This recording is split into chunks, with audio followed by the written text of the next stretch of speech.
Turbo.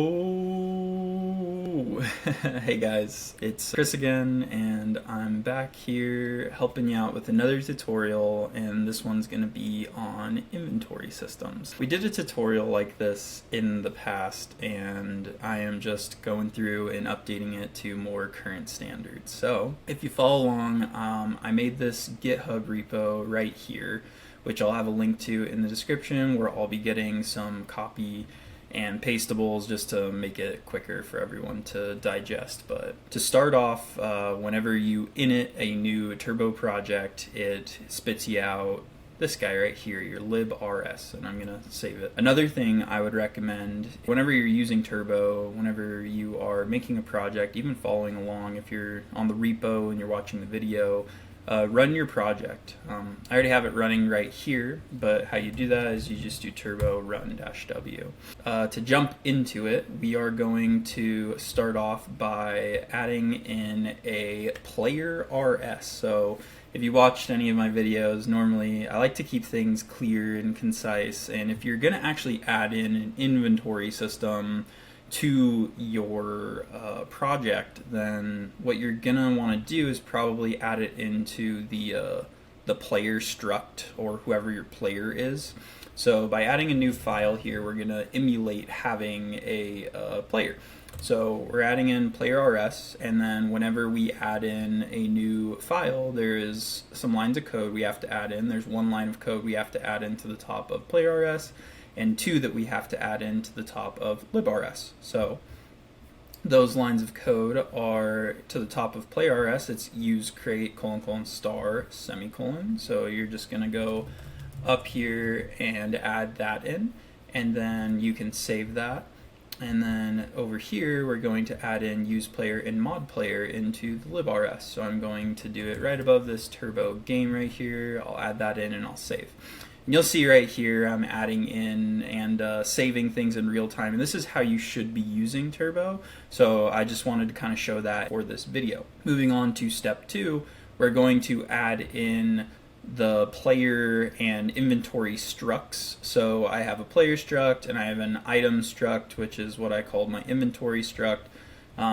So you can just go in and add those in, and this is very basic. I just have the player with HP, MP, money, and then the most important thing here is this inventory, which is holding a vec of the item structs, which is a name, description, and quantity. In order to add this in and kind of get it working, we'll need to add some stuff into the GameState, but right before we do that, I'm going to add in an impl block for the player, which is going to allow us to have an initialization for the player, so we can add it to the field in GameState, and then a use item function, which will allow us to use our items.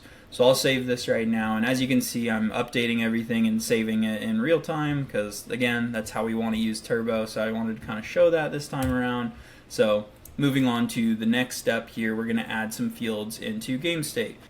Just keeping it really simple, I'm going to add in the player, and I'm going to call it player, initialize it as player, and then I'm going to add in selected item, and then I'm going to just do this as a usize. And then in here, where the new for GameState is, I'm going to do player, and that is going to be player and then the new function. And then for selected item, I'll just do 0. And then I'll save that. Everything initializes awesome right there. Next up, we're going to be adding in kind of a custom function here. We need a UI. We need a UI to display our inventory. So I've gone and made one. It's just using rect and using different fields in the game state to kind of display them. You could do like a challenge mode and make your own UI, but if you just want to use mine, you can go for it. I've included it right here. It's called function UI, and then we're just going to add it right below the game state. And normally when you're adding in a function, you need to make it public, but since this is in the lib.rs, we don't have to make it public. And then in order to utilize this UI, we have to add it into the update. What we're going to do is, I added this into, we're going to add in some controls. So by adding it into the update block here, I've also added in some controls. And that control, or those controls, are just going to allow us to kind of use the inventory and kind of go around it. It's very basic. It's just cycling through a list and then an input to use the items.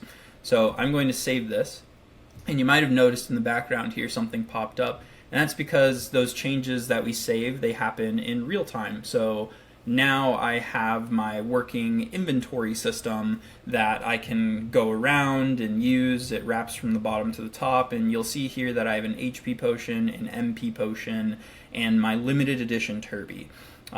You don't want to sell that, but I have HP, MP, and money, so stats, and my UI that I made just kind of showcases all of this stuff. So if I use this HP potion, it says that it increases my HP. I use it, so now I have HP 120 out of 120. If I use the MP potion, it says it's going to increase my MP, so now I'm 150 out of 150. And then I'm not supposed to sell this Turby, but to show you the item, so if I sell this, I now have more money. I'm now at 125 instead of 25. And so this is an extremely simple and basic inventory system, but you can really expand on this. And the biggest takeaways from this are right here in your player struct, which is adding an inventory field for it, which is just vec items. This inventory field is keeping a list of items, and I'm adding in all these items, so like you're being initialized with these items, but the same way we added a use item function, you could add in a add item function or remove item function from the player's inventory, and it just expands. It's expandable.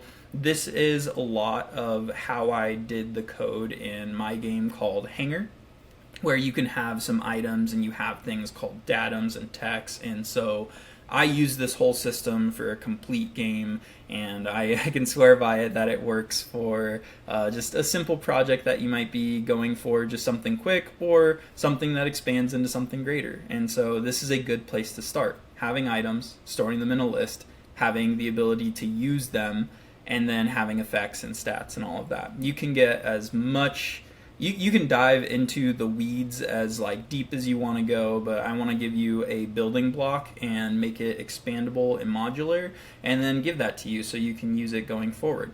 But this has been a Turbo tool on inventory systems. Don't forget to like and subscribe.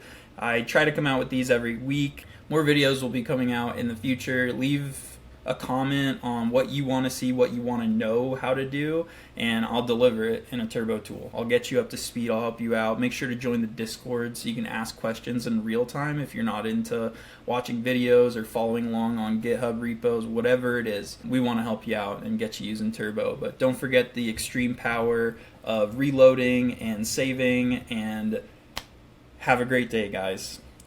Turbo.